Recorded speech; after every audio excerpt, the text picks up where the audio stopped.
Hello guys.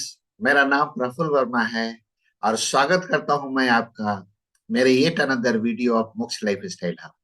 हमारा आज का टॉपिक है हम अपने फाइनेंस को कैसे मैनेज करें और अपने बिजनेस में फाइनेंस को किस तरीके से इम्प्लीमेंट करें ताकि हमको आगे चल के किसी भी तरह की असुविधा नहीं हो। देखिए, अगर आप एक प्रोफेशनल है, कंसल्टेंट है, एक्सपर्ट है और बिजनेस ओनर है या एक इंडिविजुअल है, तो ये वीडियो आपके बहुत ही काम आने वाली है, क्योंकि हमारे निजी जीवन में या बिजनेस में फाइनेंस एक बहुत ही इंपॉर्टेंट फैक्टर है और इसको कंसिडर करने के लिए हमको कुछ मेजर पॉइंट्स है जिनको कंसिडर करके चलना पड़ेगा। और अगर हम इसको कंसिडर करके चलते हैं तो हमारे आने वाले समय के लिए, हमारे आने वाले जीवन में किसी भी तरह की परेशानी नहीं आने वाली है।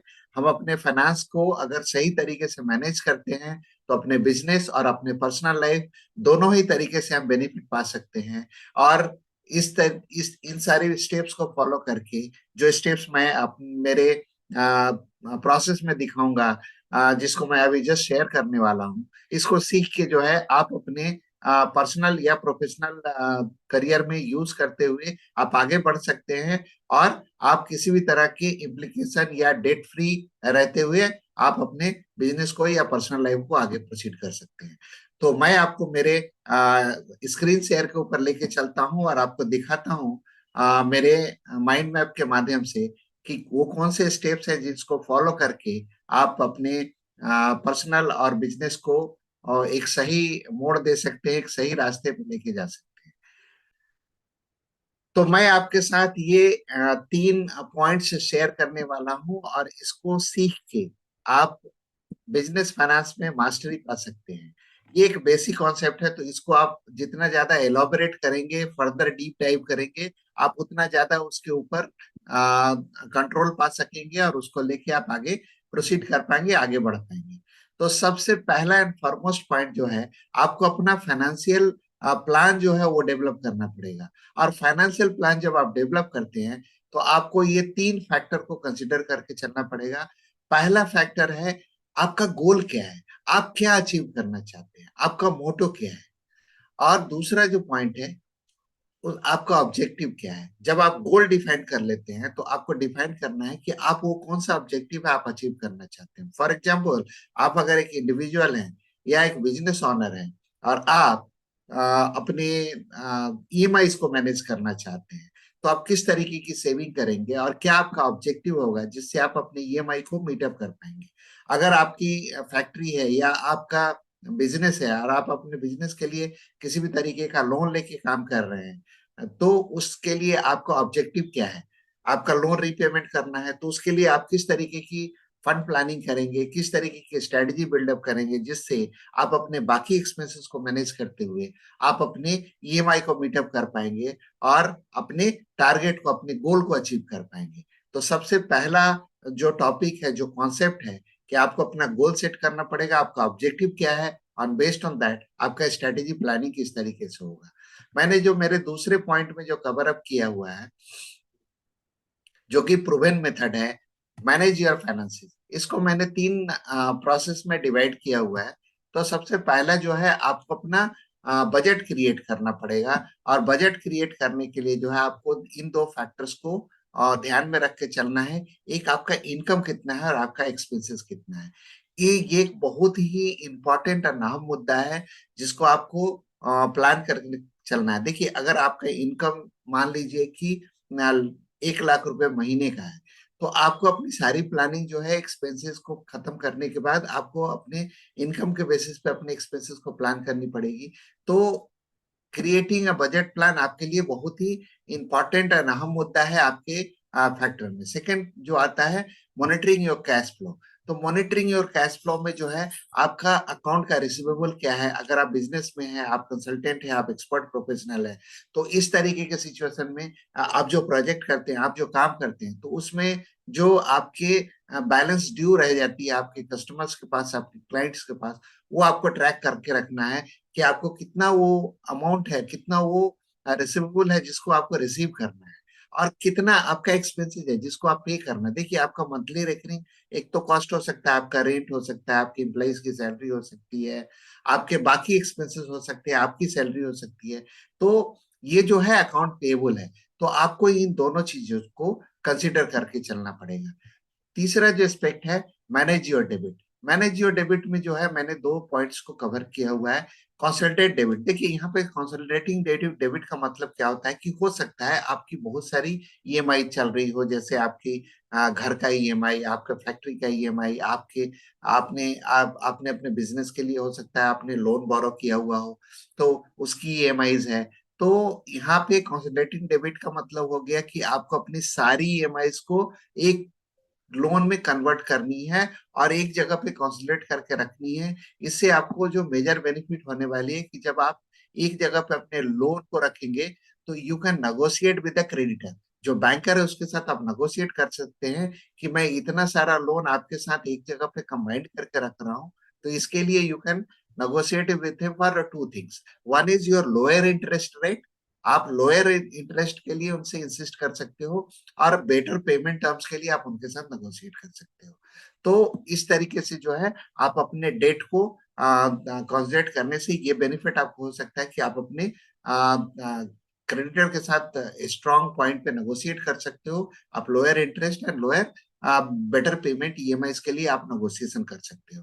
तो अगर आप अपने फाइनेंस को इन सारे तरीकों से मैनेज करते हैं तो आपका ऑप्टिमाइज हो जाता है और आप हर सारी चीजों को बड़े अच्छे तरीके से मैनेज कर पाएंगे, और बड़े अच्छे तरीके से मॉनिटर करते हुए आप सारे अपने एक्सपेंसेस को मीटअप कर पाएंगे। अब जो मेन पॉइंट आता है वो है तीसरा पॉइंट, और वो है टेक अ प्रोफेशनल हेल्प। देखिए आपने अपनी प्लानिंग तो कर ली, अब आपको एक प्रोफेशनल हेल्प लेने से बेनिफिट क्या होता है कि एक प्रोफेशनल बंदा जो कंसल्टेंट है या मेंटर है या फाइनेंशियल गुरु है, तो वो आपको बेहतर तरीके से मदद कर सकता है आपके फाइनेंस प्लानिंग में। तो hiring a financial professional will help you in a accounting manner, आपके बेटर फाइनेंशियल प्लानिंग के लिए वो मदद कर सकता है। इससे क्या होता है कि आप अपने बाकी, देखिए हम एक लिमिट तक ही सोच सकते हैं, इस बात को आप अग्री करेंगे कि हम किसी एक फील्ड में एक्सपर्ट बन सकते हैं, हम हर एक फील्ड में एक्सपर्ट नहीं बन सकते। हो सकता है कि आप एक कंसल्टेंट है, आप प्रोफेशनल हैं, तो आप अपने पर्टिकुलर फील्ड में अपने पर्टिकुलर सब्जेक्ट में एक्सपर्ट हैं, बट अगर आप फाइनेंस के एक्सपर्ट नहीं हैं तो ये ऑलवेज एडवाइसेबल है कि आप एक फाइनेंशियल एडवाइजर को हायर करें। अगर आप बिजनेस, जैसा कि आप अग्री करेंगे, अगर आप बिजनेस में हैं और आप अपने जीएसटी के लिए अपने चार्टर्ड अकाउंटेंट को हायर करते हैं, तो क्या होता है एंड ऑफ द डे आपका चार्टर्ड अकाउंटेंट जो है वो आपके पूरे बिजनेस को मॉनिटर करते हुए किस तरीके की इन्वेस्टमेंट करनी है, किस तरीके की सेविंग करनी है, वो आपको गाइड कर पाता है। उसके बेस्ड ऑन उसके गाइड पे आप अपने स्टेप्स को लेते हैं और आप प्रॉब्लम फ्री एक स्मूथ तरीके से अपने आप को आगे बढ़ाते हैं। तो फाइनेंशियल प्रोफेशनल को हायर करना हर एक सेक्टर में ये बहुत ही इंपॉर्टेंट है, और ये आपको मदद करता है आपके स्मूथ ऑपरेशन के लिए। तो ये मैं रिकमेंड करूंगा कि you always go with financial advisor, financial professional. He can able to help you to scale your business, scale your even personal planning के लिए भी आप कंसल्टेंट हायर कर सकते हैं जो आपके फाइनेंस को प्लान कर सकता है, और उसके हिसाब से आप आगे प्रोसीड कर सकते हैं। नाउ सेकेंड पॉइंट जो आता है ये भी एक बहुत ही इंपॉर्टेंट एस्पेक्ट है, और इन्वेस्टिंग अकाउंटिंग सॉफ्टवेयर। तो अकाउंटिंग सॉफ्टवेयर को इन्वेस्ट करने से क्या होता है कि आप अपने इनवाइसेस को, आप अगर बिजनेस में तो आप अपने इनवाइसेस को प्रॉपरली क्रिएट कर पाएंगे, आप उनको प्रॉपरली जनरेट कर पाएंगे, एंड आप अपने फाइनेंशियल रिपोर्ट को भी वहां पे जनरेट कर पाएंगे। तो ये ऑलवेज रिकमेंडेड है कि अगर आपका बिजनेस इनिशियल स्टेज में है, तो ये मैं रिकमेंड करूंगा कि you should have accounting software. देखिए शुरुआती दौर में हो सकता है कि आपको लगे कि मेरा बिजनेस तो उतना बड़ा नहीं है, तो मैं क्यों, अगर आप स्टार्टअप है तो क्यों मैं बड़े अकाउंटिंग सॉफ्टवेयर में इन्वेस्ट करूं और अननेसेसरी के पैसे बर्बाद करूं। मैं अपने एक्सेल में या मैनुअली मैं अपने नोट पैड में लिख के अपने खर्चे और एक्सपेंसेस, खर्चे और इनकम का ब्यौरा रख सकता हूँ। तो देखिए, ये तो माने लाला मारवाड़ी टाइप हिसाब किताब हो गया ना, कि आप अपने हिसाब को एक पेन और पेपर के ऊपर लिख के रखते हैं।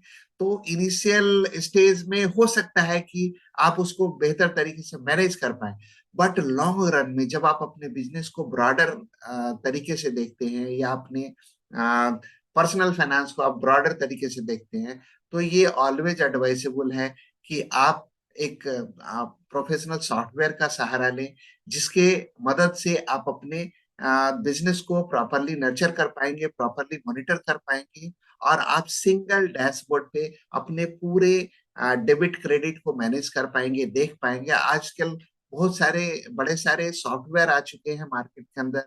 इवन मोबाइल सॉफ्टवेयर है जिसको आप एक्सेस कर सकते हैं अपने मोबाइल फोन के ऊपर, और आप उससे अपने पूरे डाटा को ट्रैक कर सकते हैं कि आपका पेएबल कितना है, आपका रिसीवेबल कितना है, आपको किन किन लोगों को पे करना है, सैलरीज देनी है, आपके एक्सपेंसेस को मीटअप करनी है।